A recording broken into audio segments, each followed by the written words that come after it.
Month was not given to us by white people. This is something that we created. This comes from Dr. Carter G. Woodson, who co-founded the Association for the Study of Negro Life and History in 1915. The second week of February in 1926, he created Negro History Week. In 1976, it became Black History Month. We're going to deal with a history of African-American resistance movements, whether we're talking about the abolitionist movement, whether we talk about fighting against the Red Summer of 1919, whether we talk about the cooperative economics that we had, or the civil rights movement, the Black Power movement, movements like Marcus Garvey's Universal Negro Improvement Association, the Nation of Islam, etc.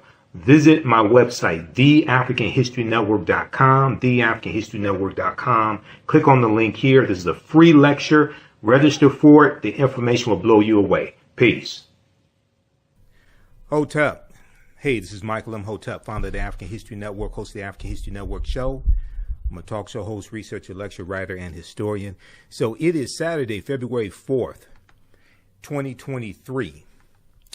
And we are here for a very special presentation I'm going to do today. It's Black History Month, African American History Month. So I'm going to do a presentation today that deals with this year's annual theme for African American History Month, which is Black resistance. So we're going to deal with Black resistance and Black resistance movements. And we're going to do three main things today. OK, and can everybody hear me all right? We're going to do three main things today. We're going to deal with some of the history of African American History Month, or Black History Month, and talk about Dr. Carter G. Woodson, who created what was known as Negro History Week in 1926. And it started the second week of 1926. And then it became Black History Month nationwide in 1976. So we'll talk about some of the history of Black History Month. Then we'll deal with this year's annual theme, which is Black resistance. And there's been an annual theme for African American History Month, or Black History Month, since 1928. Since 1928. Okay. Then we'll talk about a new 12-week online course that I'm starting on Saturday, February 11th, next Saturday, February 11th, which will be 2 p.m. to 4 p.m. Eastern Standard Time. Ancient Kemet, the Moors and The Maafa, Understanding the Transatlantic Slave Trade, what they didn't teach you in school. And this is a 12-week online class that I've taught periodically since 2017. And we have some new content. So we'll give you information about that and how you can register for this new 12-week online course that starts up with class number 1 on Saturday, February 11th, 2023, 2 p.m. to 4 p.m. Eastern Standard Time. Ancient Kemet, the Moors and The Maafa, Understand the Transatlantic Slave Trade, what they didn't teach you in school. Okay, so can everybody hear me okay? Okay, let me start with that first. Can everybody hear me okay? You should be able to hear me and see me, okay? And Gilbert Ross, how you doing, Gilbert? Gilbert's been rolling with me and watching my lectures and things like this for some time. We'll come back to your question, Gilbert, okay? You can post your comments here as well. We're going to get your comments in also. And I'll give you some recommendations on books as well. Now, at our website, theafricanhistorynetwork.com, theafricanhistorynetwork.com, I have a recommended reading list of about 70 books there. And some of these books, about probably 7 of them, we use in my online classes, and the class that starts up next Saturday, Ancient Kemet, the Moors and The Maafa, Understanding the Transatlantic Slave Trade. Okay. All right. So also, I'm going to give you, I was updating my annual article dealing with Black History Month. I'm going to give you that link because it's an extensive article I've written. It's about 7 pages that deals with Black History Month and the origins of it, and some of the myths that people put out about Black History Month as well. All right, so some of you see me on Roland Martin Unfiltered. I was on Roland's show yesterday, okay, and he gave me 12 seconds to promote today's lecture. I took 22 seconds. All right, some of you see me on Faraji Muhammad's show, The Culture. Usually on Mondays on his show on Roland Martin's network. And then many of you familiar with me from the African History Network show that I've been doing. It'll be 13 years doing the African History Network show in March 10th, 2023. It'll be 13 years of me doing the African History Network show, hosting that show that I created. Okay, so I'm a talk show host, researcher, lecturer, writer, and historian. And I want to go, and I started out with Harambe Radio Network in March 10th, 2010. Delani Aman he owned the Harambe Radio Network, and he just passed away a few months ago. So he's an ancestor now. Then I went over to Blog Talk Radio. Akhenaten Thomas said, I've been listening since you were on Blog Talk Radio. Yeah, I was on Blog Talk Radio doing it live. Now we still upload the audio podcast of my various broadcasts. We still upload that to my Blog Talk Radio page, which is The African History Network Show, The African History Network Show. Okay, so you can check that out on Blog Talk Radio. All right, now, okay, let me go to the PowerPoint presentation here just a second here. I want to get this up. All right, so you can post your questions and comments here. We'll get to your questions and comments. I want to go to the slideshow, to the slide presentation that I have here, and I have a few different slide presentations I'm going to work between, and I have some articles I'm going to share with you as well. Whenever I have these presentations, whenever I do these presentations, whenever I speak, virtually or in public, especially dealing with African American History Month, I like to show this clip here of Malcolm X. And it's Malcolm X asking the question of who are you? Who are you? Okay. And this helps to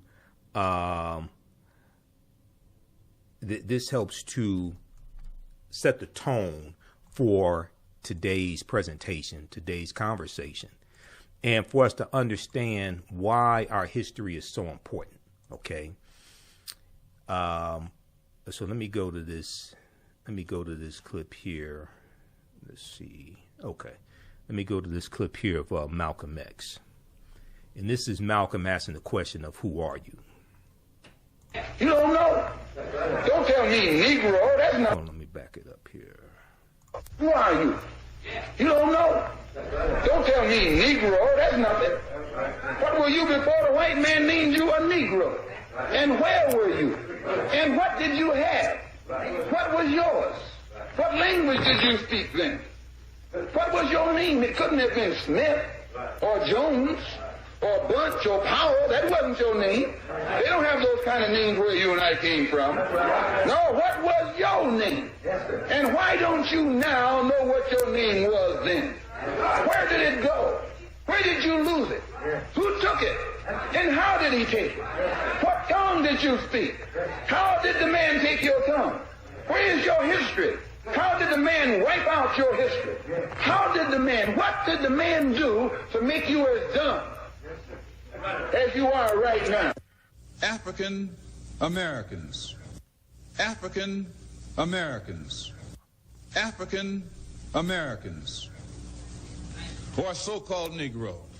One of the reasons that it is bad for us to continue to just refer to ourselves as so-called Negro, that's negative. When we say so-called Negro, that's pointing out what we aren't, but it isn't telling us what we are.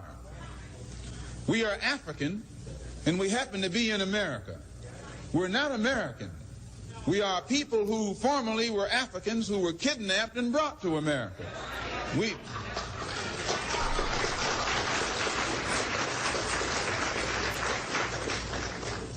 Our forefathers weren't the Pilgrims.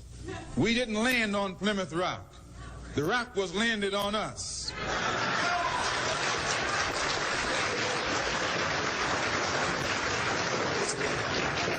We were brought here against our will.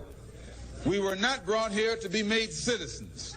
We were not brought here to enjoy the constitutional gifts that they speak so beautifully about today. And because we weren't brought here to be made citizens today, now that we've become awakened to some degree and we begin to ask for those things which they say are supposedly for Americans, they look upon us with hostility and unfriendliness. So our unwanted presence, the fact that we are unwanted, is becoming magnified in all of America's preachments today. All right. So that was the one and only Malcolm X. Okay, now, who has seen those two clips of Malcolm before? Or who has not seen those two clips of Malcolm before? Let me know. Have you seen those before? Besides me showing them, because I showed them in my presentations. But besides me showing them, who has seen those clips before? And the reason why I like to show those clips is because a lot of times when it comes to Black History Month, okay, African American History Month, a lot of times when it comes to this celebration, you have people who will say, like Morgan Freeman said back in 2006, I think it was 2006, I don't want a Black History Month. Or they'll say things like, why we have the shortest month of the year. They're just really ignorant things like this. Now, hopefully Morgan Freeman has learned that his comments to Mike Wallace on 60 Minutes were false. Okay, hopefully he's learned that. But when Malcolm asked this question of who are you, it starts to make you think about what happened to us and how we were stripped largely of our history, culture, language, spiritual systems, names, family ties, mores, nationality, land, etc. Okay. And he asked the question, who are you? Don't tell me Negro. What were you before the white man named you a Negro?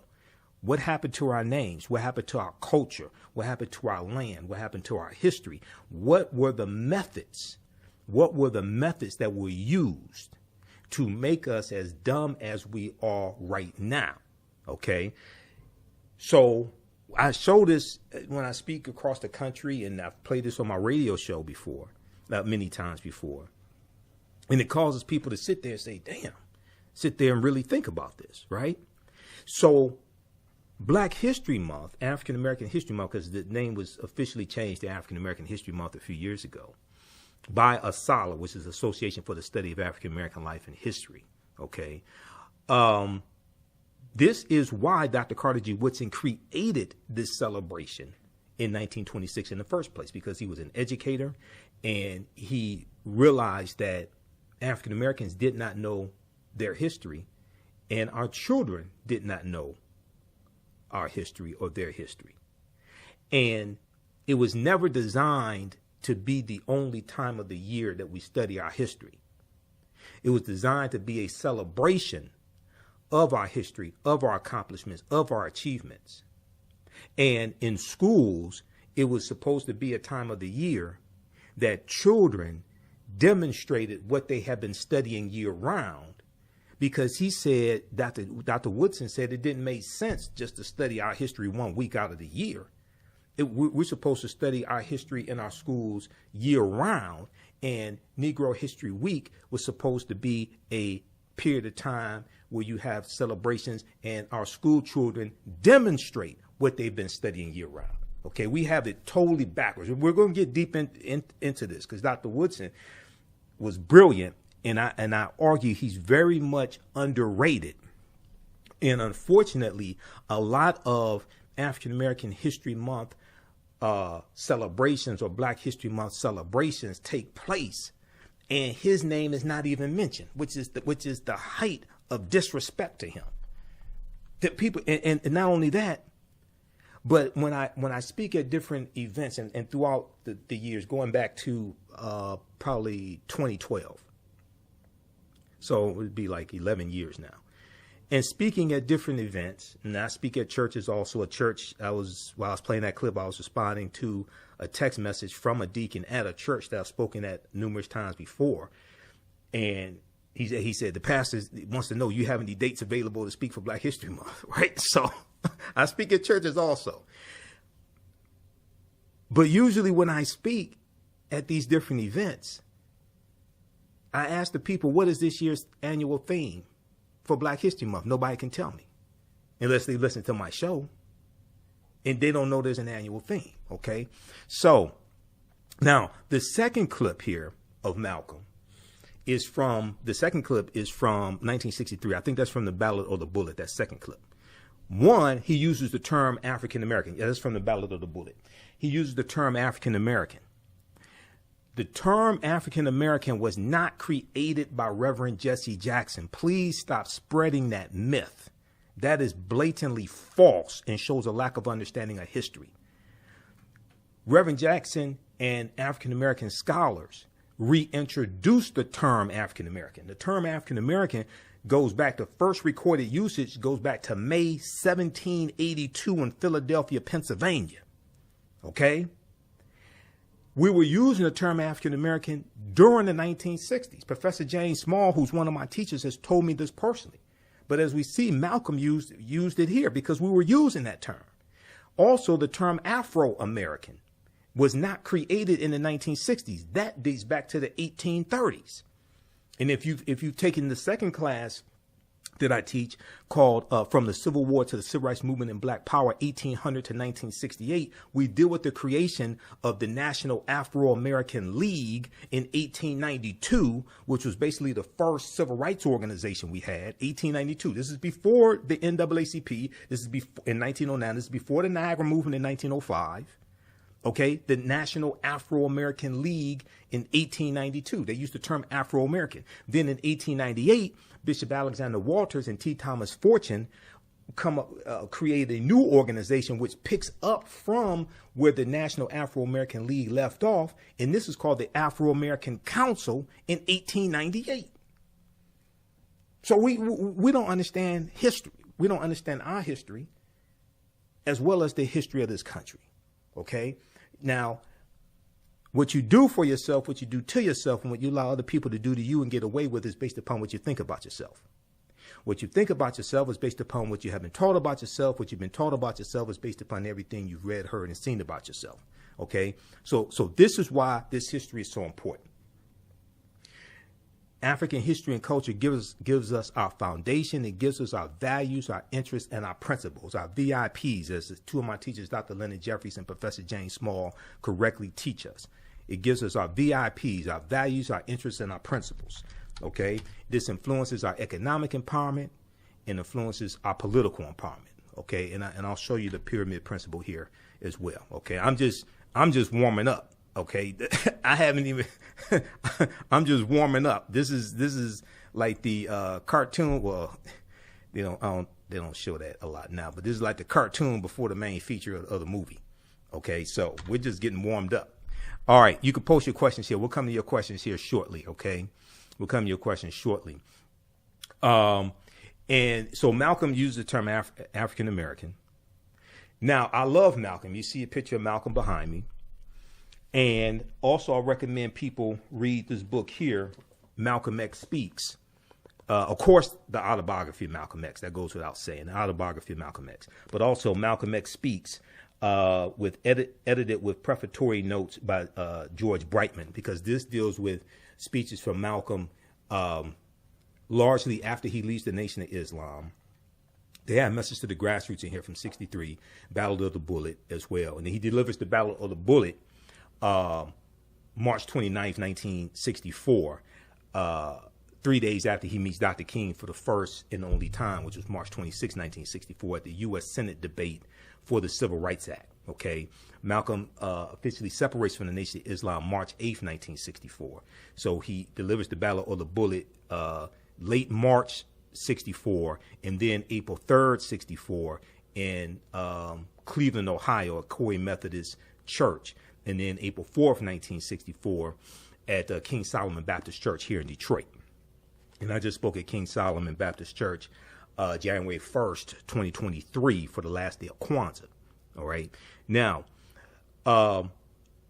Malcolm did not talk about the African presence in this country tens of thousands of years before even Native Americans come into existence, or tens of thousands of years ago. So we'll talk about that a little bit. So he's basically dealing with it from the perspective of the transatlantic slave trade. Yes, the transatlantic slave trade did happen, but this was our land stolen from us. African people have been in this land that we call the United States of America going back at least 51,700 years ago. And we know Native Americans and other groups called this Turtle Island. All right, but this was our land stolen from us. So if we go beyond the history of just 500 years and we go back 20,000, 30,000, 40,000 years ago, okay, we're going to see that the only people here at one point in time were African people. Okay, and the oldest remains of Homo sapiens in this land are of the Khoisan, and the Khoisan come from southern Africa, and they're the ancestors to the Ainu and the Twa. They go all around the world, and they were here in this land. Okay, so if you read the First Americans Were Africans, this book right here, The First Americans Were Africans, Documented Evidence, by one of my friends, Dr. David Imhotep, and I've interviewed him probably 13, 14 times. This came out in 2011. His new book, The First Americans Were Africans, Revised and Expanded, came out in late 2021, about October 2021 or so. This deals with that history. It's a documented history of this, okay? All right, so let's continue here. Now, anytime I speak, I know I may say some things that are outside the circumference of some people's awareness. Just because you never heard them before, disagree with them, or don't like them does not mean that they're not true. It just means you have to do some research to understand what I'm talking about, okay? So I usually have people put their fingers together to form a circle. I usually say something like this: the space inside this circle represents my realm of knowledge. Everything that I think I know about whatever I think I know is represented within the circumference of this circle. I must keep in mind that there are still things to know that exist outside the circumference of my own awareness. Now, the reason why I say that is because oftentimes when people hear something that contradicts what they've been taught, what they believe, or what they think they know, a lot of times they automatically reject it without doing any research to determine the validity of the new information that they're learning. And at the same time, they usually don't use that same level of scrutiny to analyze, critique, or reevaluate what it is they believe or what they think they know. So just because you know everything that you know about what you know does not mean you know everything there is to know about what you know. There's still things that exist outside the circumference of your own awareness. All right. So hopefully everybody understands that. And you know, and especially I have to say this when I speak in front of groups that are of different ethnicities, races, things of this nature. Okay, because I'm not going to sit up and argue with people that don't know what they're talking about. Also, that's the other thing. So we need to really understand history and understand what we're talking about. All right. Let me. So let's continue here. So when we look at Dr. Carter G. Woodson and the creation of Negro History Week, and I hear, you know, uninformed people saying so many negative things about Black History Month and Dr. Woodson, things of this nature. Okay. So it's important to really understand this history. Dr. Woodson founded Negro History Week in 1926.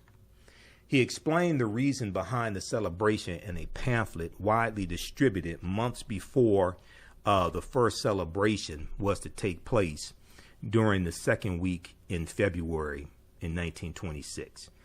And it was taking place in commemoration of Frederick Douglass's and Abraham Lincoln's birthdays. Okay, Frederick Douglass assumed the birth date of February 14th. Douglass didn't know his exact birth date. He didn't know the exact year he was born. So Frederick Douglass assumed the birth date of February 14th, and Abraham Lincoln's birth date is February 12th. All right, so Dr. Woodson chose the second week in February because there were already celebrations going on in the African American community surrounding those two birth dates. Okay, African Americans have been celebrating Frederick Douglass' birthday since Douglass dies in 1895. So starting right around the time Douglass passes away or the next year, we have celebrations on or around Frederick Douglass's birthday. Then also you have those taking place on or around Abraham Lincoln's birthday. These are taking place already in the African American community. So because you have these celebrations already taking place, Woodson chose the second week of February to have the celebration and ride that momentum. You already have people coming together, things like this. So we can also deal with African American history at the same time. He didn't choose it because it's the shortest month of the year. Has nothing to do with that.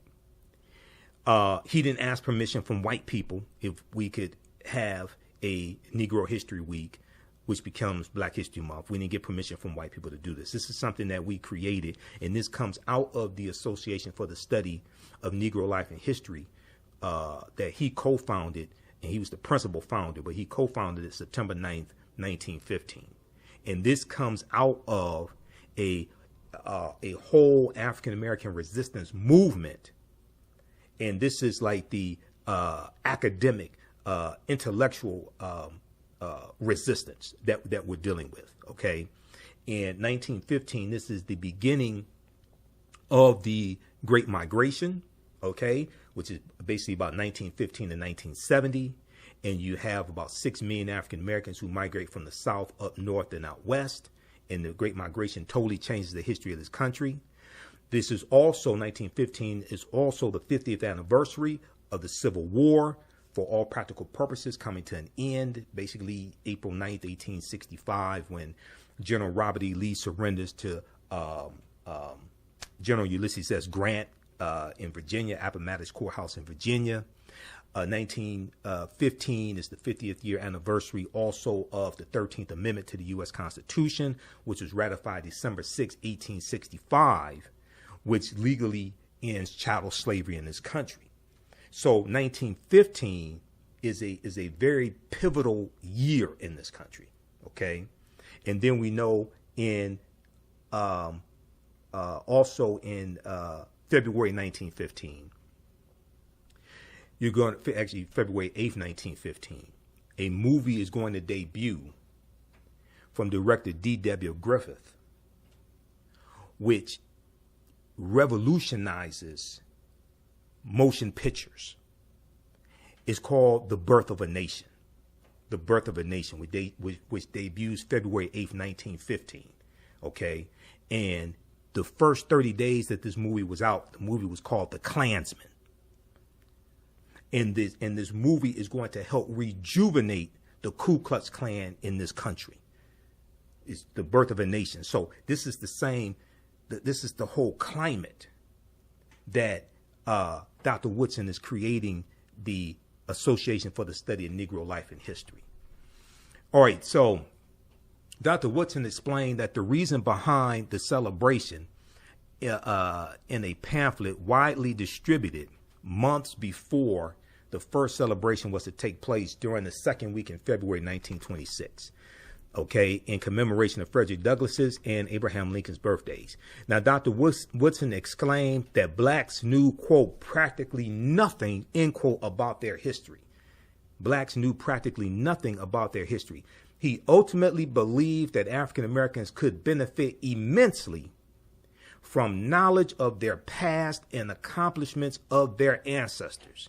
Dr. Woodson believed immensely that African Americans could gain knowledge, could benefit from knowledge of our past and accomplishments of our ancestors. He added that race prejudice was the byproduct of whites' beliefs that black people had not contributed anything of worth to world civilization. So what he's talking about is how stereotypes of African Americans, and some of these stereotypes developed during slavery, okay, and we see this represented like in the minstrel shows. And the minstrel shows go back to about 1828, 1829. A man named T.D. Rice, Thomas Dartmouth Rice, he creates the Jim Crow character. And the legend goes that he saw an African American teenage male tending to animals probably was a enslaved African, and the African American teenage male is singing a song, "Turn around, jump around, I jump just so. Every time I turn around, I jump Jim Crow." So T.D. Rice creates this Jim Crow character. He puts on tattered, torn clothes. He puts on blackface to imitate the complexion of African Americans. Okay, and he puts on probably red lipstick to accentuate the lips. And he adopts a Southern dialect. And he does this Jim Crow character, which dehumanizes African Americans, and is imitating enslaved Africans. This is 1828. This is during slavery in this country, still in the South. Majority of northern states have already abolished it by this time, but many of them are still profiting off of slavery, like New York and Rhode Island and New England with their textile mills, you know, producing cotton, things of this nature. The banks in New York, Wall Street in New York, things like this, they're still profiting off of slavery, even though they have abolished slavery in the North. And then you're going to have other white men who copy what T.D. Rice is doing. And T.D. Rice is known as the father of the minstrel shows and the father of minstrelsy. And the minstrel shows travel around the country, north and south, but also travel into Europe. And this becomes one of the most popular forms of entertainment in the country. And it's based upon the dehumanization of African Americans and showing us as being ignorant and dim-witted, stupid, things of this nature.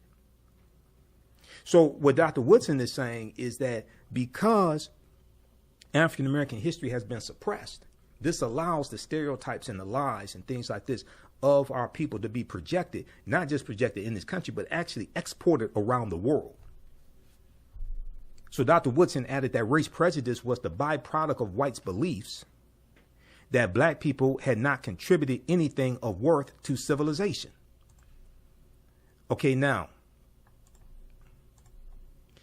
Dr. Woodson argued that if the historical record was set straight, and that if the history of black people were studied along with the achievements of others in schools, not only would African American youth develop a sense of pride and self-worth, but racism would also be abolished. Dr. Woodson concluded, quote, "Let truth destroy the dividing prejudice of nationality and teach universal love without distinction of race, merit, or rank. With sublime enthusiasm and heavenly vision of the great teacher, let us," he's talking about God, the supreme being, of the great teacher, "let us help men rise above the race hate of their age unto the altruism of a rejuvenated universe."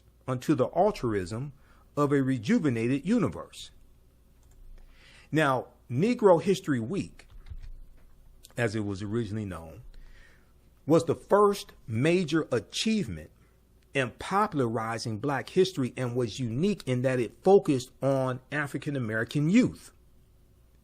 Dr. Carter G. Woodson realized that the miseducation of African Americans, African people, began in their homes, communities, and elementary schools. Dr. Woodson's vision of Negro History Week was optimistic, strategic, and long-term. He wanted this modest week-long celebration to serve as a stepping stone toward the gradual introduction of black history into the curricula of all levels of the U.S. educational system. And Dr. Woodson felt that the history of African Americans had to be taught in all schools across the country, not just schools where we had a large population or not just schools that we went to, but he felt that everybody, regardless of race, ethnicity, needed to understand African American history. And he's absolutely correct. And one of the reasons why is because the way you treat a people is largely based upon what you think about a people. What you think about a people is largely based upon what you know about a people. What you know about a people is largely based upon what you've read, heard, and seen about a people.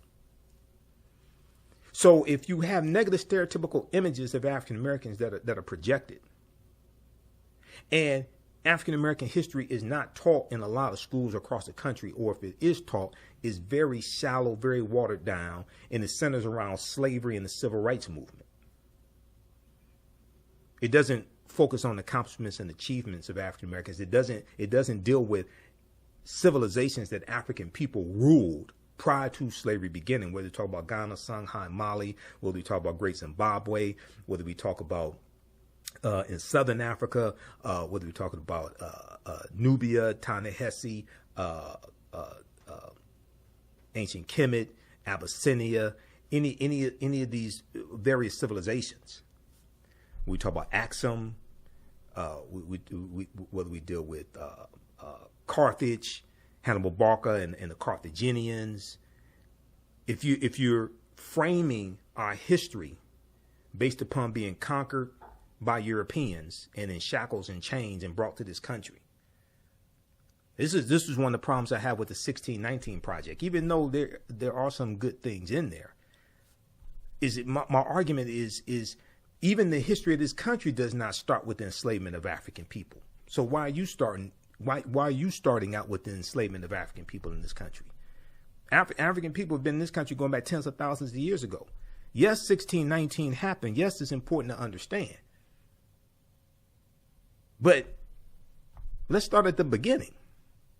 Let's deal with the fact that this was our land stolen from us. And once we get that foundation in place, then it will cause us to have a seismic shift in our thoughts, feelings, actions, and behaviors. Your thoughts create feelings, your actions, your thoughts create feelings. Your thoughts create feelings, your feelings create actions and behaviors, your actions and behaviors create results.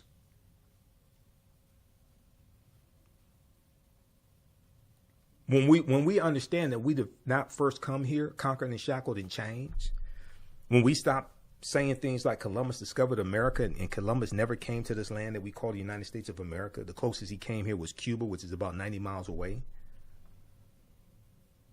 This landmass that we call the United States of America, or what Native Americans call Turtle Island, Christopher Columbus never even set foot on this landmass.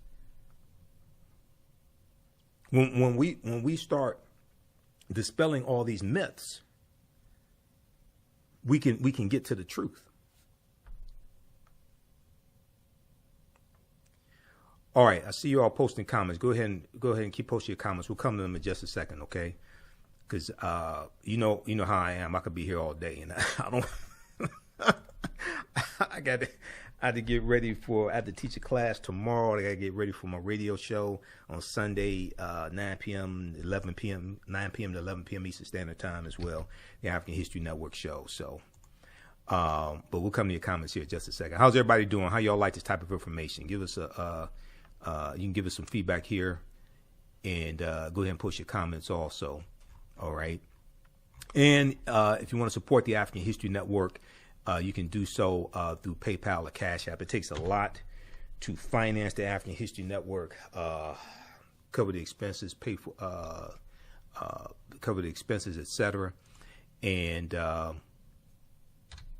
so if you want to support the African History Network, you can $ the AHN show through Cash App or through PayPal, paypal.me/the AHN show.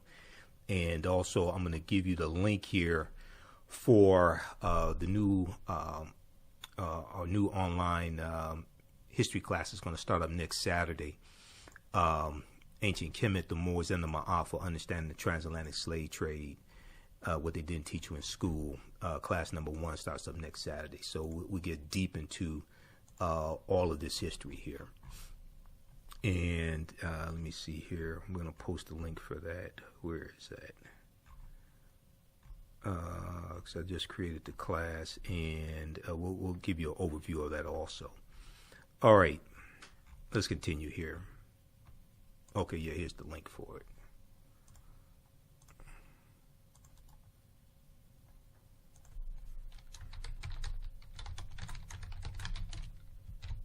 Okay. And that course is on sale $80, regularly $130. I just posted a link here for it. Okay, Dr. Woodson hoped that Negro History Week would evolve into Negro History Year. Dr. Woodson hoped that Negro History Week would evolve into Negro History Year, as he affirmed from time to time. He never meant it for it to be the only time of the year that we study our history. He never meant it to be the only time of the year that we study our history. I repeat, Dr. Woodson never meant for Negro History Week or the month of February to be the only time of the year that we study our history. So when I hear people say things like, you can't relegate our history to 1 month, or why we have the coldest month of the year, the shortest month of the year, that we don't understand the history of Black History Month. Okay, let's continue. And I'll give you the link so you can read the extensive article that I've written on this as well.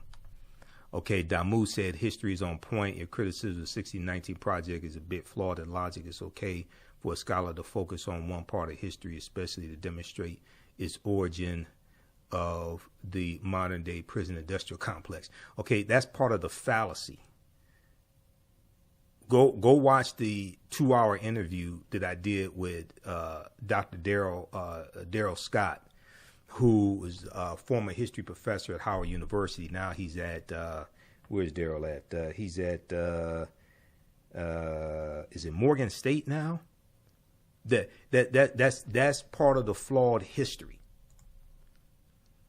The modern the industrial prison complex is not related to slavery. That's part of that's part of the flawed history. The reason why it's a flawed understanding of history is because the 13th Amendment is based upon the Northwest Ordinance of 1787. How many of y'all have heard of the Northwest Ordinance of 1787? Basically the exact language of the 13th Amendment already applied to white people. It already applied to white men. That's go research the Northwest Ordinance of 1787.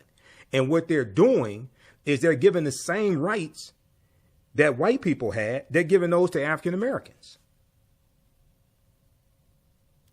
So then 1866, you have the Civil Rights Act of 1866, okay? Because the Civil Rights Act of 1865 got vetoed by President Andrew Johnson. Civil Rights Act of 1866 gets passed. They overruled Johnson's veto. Okay, this is after Lincoln was assassinated. Okay, then you're going to have the 14th Amendment of 1868. You're going to have the Voting Rights Act. You're going to have the 15th Amendment of 1870. And what they're doing is giving to African Americans who were put into a status of chattel. They're giving to them the same rights that white people already had. See, people. So I hear people keep putting forth this myth. Okay, now, when you actually understand the prison industry in this country, and when you start really having a big increase in the amount of people in prison, you go back to 1970. There were only about 300,000 people in prison in 1970. There was only about 300,000 people. There were very low numbers of people in prison. Did African Americans disproportionately make up the number of people in prison? Yes. But people skip over June 17th, 1971. You know what happened June 17th, 1971? Richard Nixon declared his war on drugs. And the U.S. prison population quadruples from 1971 to 1993. People think it's because of the 1994 crime bill. Crime bill wasn't signed into law until September 13th, 1994. They skip over from 71 to 93 when the U.S. prison population quadruples. It goes from 300,000 approximately in 1971 to 1.4 million in 1993. Go to bjs.gov, Bureau of Justice Statistics. Or you can go to the U.S. Bureau of Prisons, and you can look at the numbers of people in prison year after year after year. And you see this huge increase. Okay, so if the 13th Amendment is what caused mass incarceration, why did it take 106 years to do that? 13th Amendment was put in place in 1865. Why did it take 106 years for mass incarceration to happen? See, these are the types of myths that float around. This is one of the problems with the documentary 13th from Ava DuVernay. I like Ava DuVernay, but the documentary is grossly flawed. It's a gross misunderstanding of history. And this is something that I talked to Dr. Darrell Scott about. Because and Dr. Darrell Scott taught a class at Howard University on it was called, what is it called? It was dealing with slavery and mass incarceration, things like this. And in the class, he has to go through, he would talk about how each year when he gets new students in, especially if he had freshmen in, he had to go through and just dispel all these myths that they come into class with. This is one of the problems when you have people who are trying to get bills passed to abolish the 13th Amendment in states. This is in the 2022 midterm elections. You had states that were trying to abolish the 13th Amendment. And I've talked to people who are trying to get abolished, things like this, and they talk about states where they've got it abolished before. I asked them a very simple question. Okay, so in the states where you got the 13th Amendment abolished, how many people? You say slavery is still legal, and you're saying, okay, there's a relationship between the 13th Amendment and the U.S. prison population and mass incarceration, all this stuff, right? Okay, so let me ask you a question. How many people were slaves before you got the 13th Amendment abolished in those states? And then how many people were freed the next day after you got the 13th Amendment abolished? How many people, if you're saying that the 13th Amendment still legally enslaves people, and you're saying we need to abolish it, okay, what was the effect in those states of you abolishing it? How many people were freed the next day after it was abolished? How many people were freed the next month? How many people were freed the next year? Not because they were scheduled to be paroled, but because you abolished the 13th Amendment. Where's your evidence? How many privatized prisons did you get shut down in those states because you abolished the 13th Amendment? If you're saying that the privatized prisons, if you are saying the reason why the privatized prisons can quote unquote enslave people is because of the 13th Amendment, then in those states where you got it abolished, how many of those privatized prisons did you get shut down? How many prisons did you get shut down? Show me what changed after you abolished what you said caused all this. We're confusing changing language with actually changing laws that have some type of impact. We're confusing the two because we don't understand history. This is the difference. This is the difference between understanding activity and productivity. When you don't understand history and law, you get caught up in activities that don't produce results. A lot of those people mean well. A lot of those people are committed to mean well. They don't understand history and law. And most of our people have never heard of the Northwest Ordinance of 1787 because most of our people don't understand history. Okay, let's continue. Dr. Woodson hoped that Negro History Week would evolve into Negro History Year, as he affirmed from time to time. Dr. Woodson consistently instructed those observing the week that they needed to diligently prepare for the celebration months in advance, and that after mid-February, they needed to continue acknowledging the role of African descendants in the world, in world history. So he's talking about year round. The whole way, largely the whole way that we celebrate Black History Month is wrong. One, we don't honor Dr. Carter G. Woodson.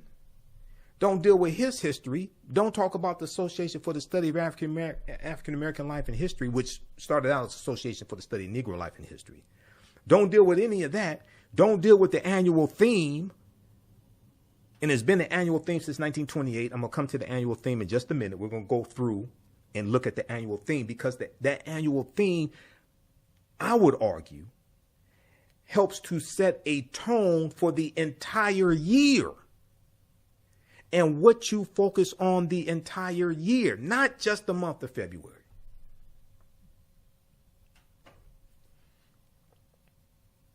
Negro History Week should be a demonstration of what has been done in the study of the Negro during the year, and at the same time, a demonstration of greater things to be accomplished. This is what Dr. Woodson instructed teachers. He said, quote, a subject which receives attention 1 week out of the 36 will not mean much to anyone. Because when you research him and Dr. Pero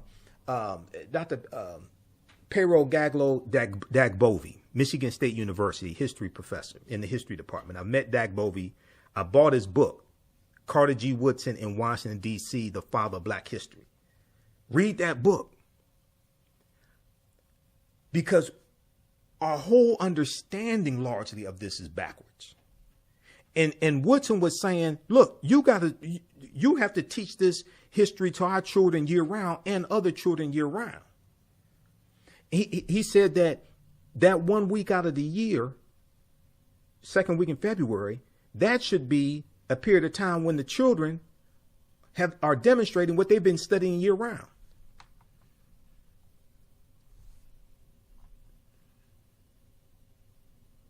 And Dr. Woodson hoped that Negro History Week would evolve into Negro History Year, where we would celebrate and study this history year round.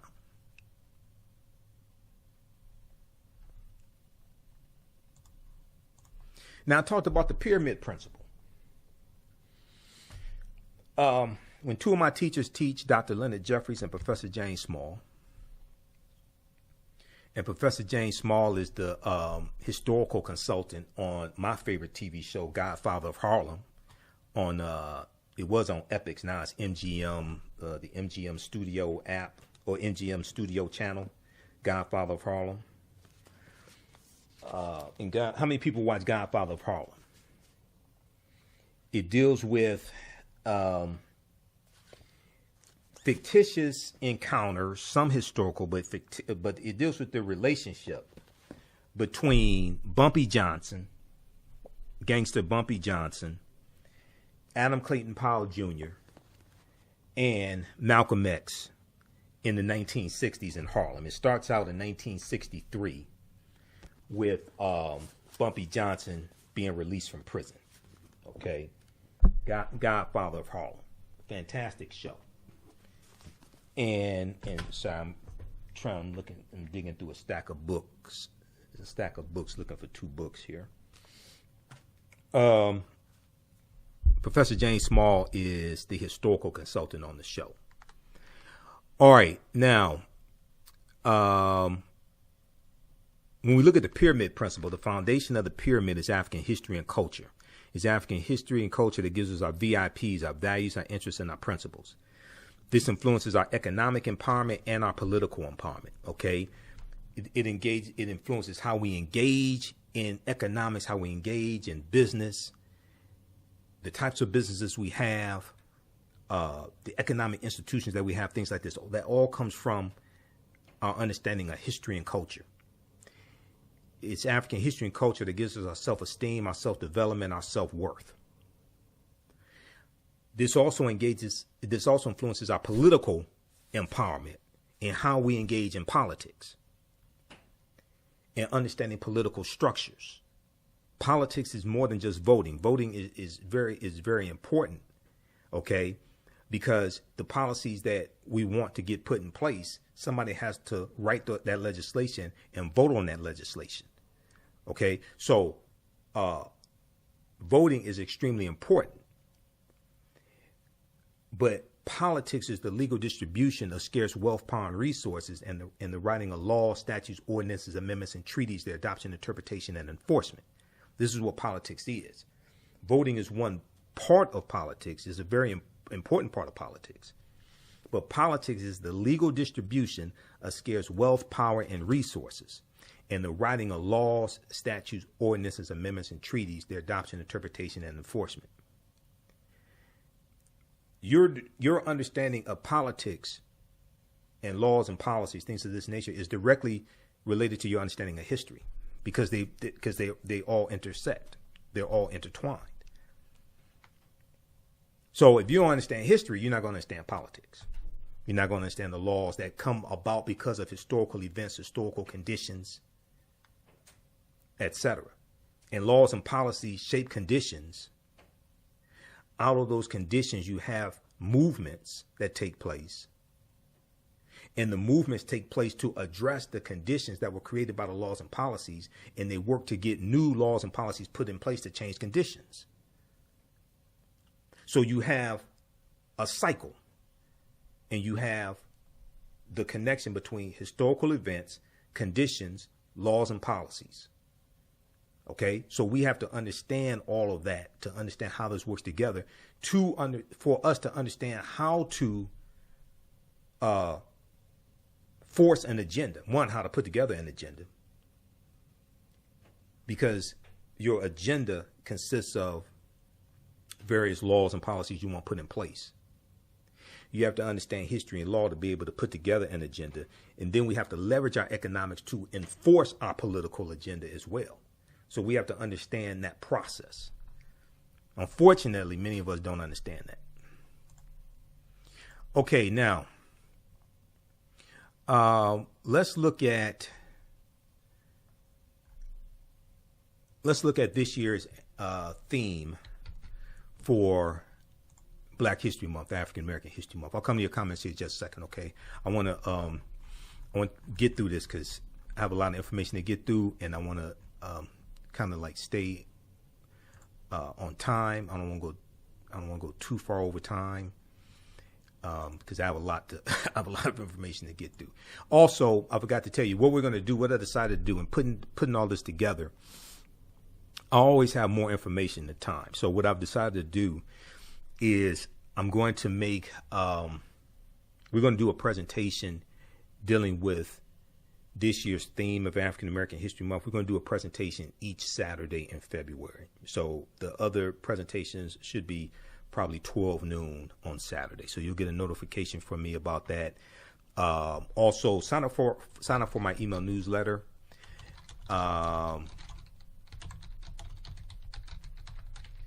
Text the word, if you don't already get it, the email newsletter from through Constant Contact.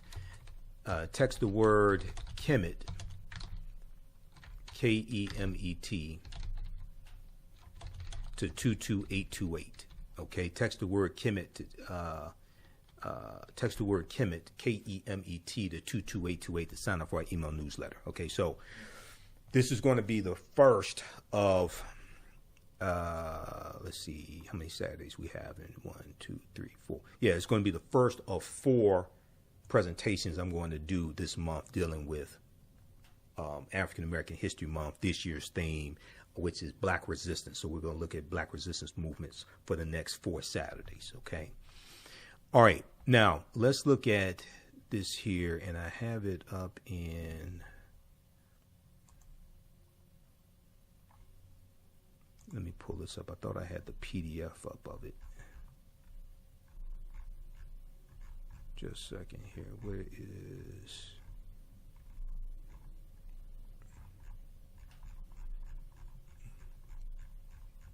Can we pull this up? I've got, okay, right here. I've got a lot of tabs open. Okay, here it is right here. And let me close some of this stuff out, because I'm flipping back and forth between Google Chrome and Firefox. So those that watch my show and take my classes, you all know how I do. Okay. All right, let's look at this here.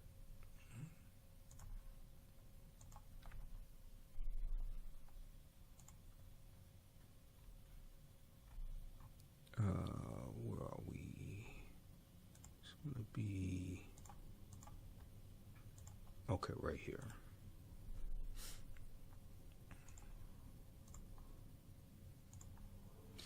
All right, so this comes from ASALH, the Association for the Study of African American Life and History, which is the organization that Carter G. Woodson co-founded September 1915. This deals with this year's annual theme of for African American History Month, which is Black resistance. Black resistance. African Americans have resisted, and let me increase the size of this so you should be able to see this all right. African Americans have resisted historic and ongoing oppression in all forms, especially the racial terror, especially the racial terrorism of lynching, racial pogroms, and police killings since our arrival upon these shores. I will rephrase that and say since Europeans got here, because African people were already here. Okay, you skip over the presence of the African Moors that were here also. Okay. And in my classes, we look at the Virginia slave codes of 1705 in Virginia. In the Virginia slave codes of 1705 make a distinction between Negroes and Moors because African Moors were here. All right. So, let's say since Europeans got here, because they are the Johnny-come-latelys. These efforts have been to advocate for dignified, self-determined life in a just democratic society in the United States and beyond the United States political jurisdiction. The 1950s and 1970s in the United States was defined by actions such as sit-ins, boycotts, walkouts, strikes by African Americans and white allies in the fight for justice against discrimination in all sectors of society, from employment to education to housing. Okay, 1950s, 60s, and 70s. African Americans have had to constantly push the United States to live up to its ideas of freedom, liberty, and justice for all. Systemic oppression has sought to negate much of the dreams of our griots like Langston Hughes and Zora Neale Hurston, and our freedom fighters like the Reverend Dr. Martin Luther King Jr., Septima Clark, and Fannie Lou Hamer. Okay, and Fannie Lou Hamer fought to realize. African Americans have sought ways to nurture and protect Black lives and for autonomy of their physical and intellectual bodies through armed resistance, voluntary immigration, voluntary leaving the country, voluntary immigration, nonviolence, education, literature, sports, media, and legislation and politics.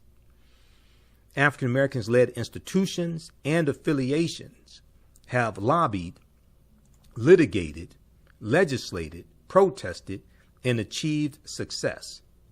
Okay, now when they go to, let me just back up one quick second here. Bodies through, when they talk about armed resistance, there was armed resistance during the Civil Rights Movement. There was armed resistance during the Civil Rights Movement. And we deal with this in the second class that I teach, from the Civil War to the Civil Rights Movement and Black Power, 1800 to 1968. It wasn't just the Deacons for Defense and Justice. If you read this book here, hold on, where did I just put it? Right here. You read this book here, this Nonviolent Stuff Will Get You Killed, How Guns Made the Civil Rights Movement Possible. Let me see. By Professor Charles E. Cobb Jr. He deals with this history in this book because a lot of the civil rights leaders that we talk about, they all own guns. Dr. King owned guns until Bayard Rustin convinced him to get rid of his guns. I think that was a bad move, but Dr. King owned guns. Dr. King tried to get a concealed pistol license in 1956 in Montgomery, Alabama, during the Montgomery bus boycott, because his house was firebombed twice in 1956. Okay, once in September and then once in late January 56, and then in September 1956. Dr. King's house was firebombed twice. Dr. King owned guns. When you really understand This book right here and the armed resistance that African Americans waged during the civil rights movement. And we used guns to protect the civil rights workers because we knew we could not, generally speaking, oftentimes we knew we could not rely upon the local sheriffs and the local police to protect civil rights workers from the white supremacists, from the Ku Klux Klan, from the bigots, things like this. So we formed groups, we armed ourselves, and we protected the civil rights workers and protected ourselves. This nonviolent stuff that gets you killed. How guns made the civil rights movement possible. Now, Professor Charles E. Cobb Jr., is the author of this book, and he was a field secretary for SNCC, Student Nonviolent Coordinating Committee, for 5 years in rural Mississippi, organizing African Americans to register to vote and organizing for,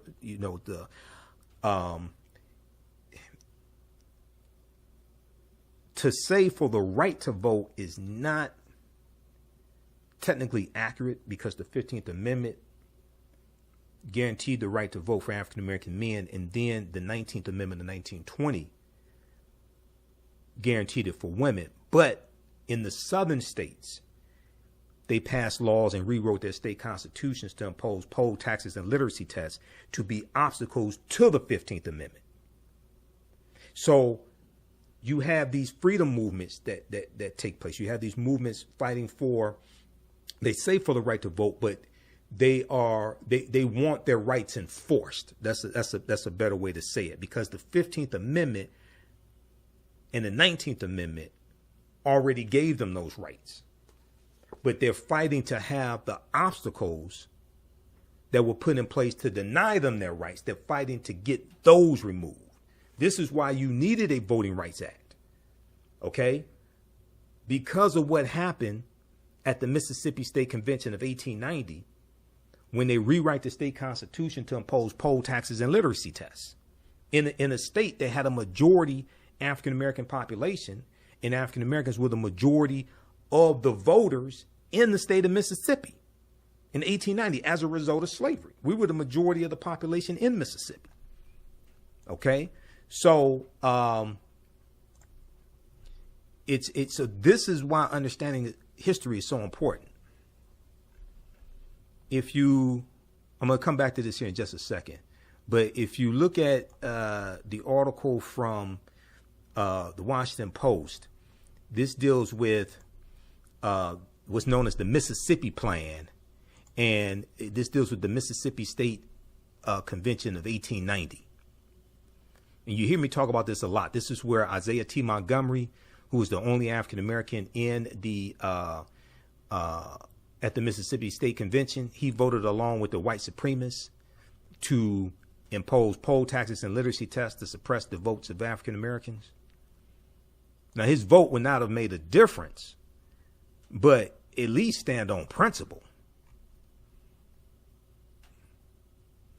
Okay, this is why I say Senator Tim Scott out of South Carolina, the Negro who blocked the George Floyd Justice and Policing Act in the Senate.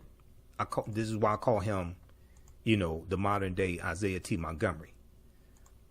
Senator Tim Scott also voted against the John Lewis Voting Rights Act as well. For those that don't know, he also voted against Judge Ketanji Brown Jackson being on the U.S. Supreme Court.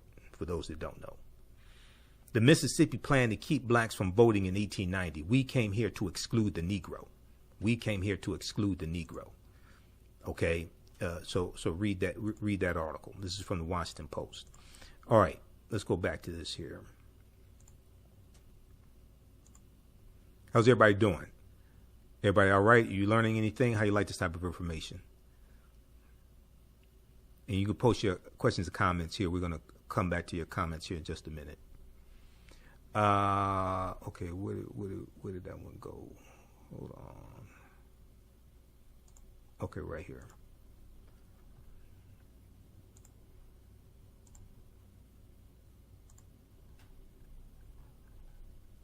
Okay, no, that's the wrong one. I want this is what I want right here.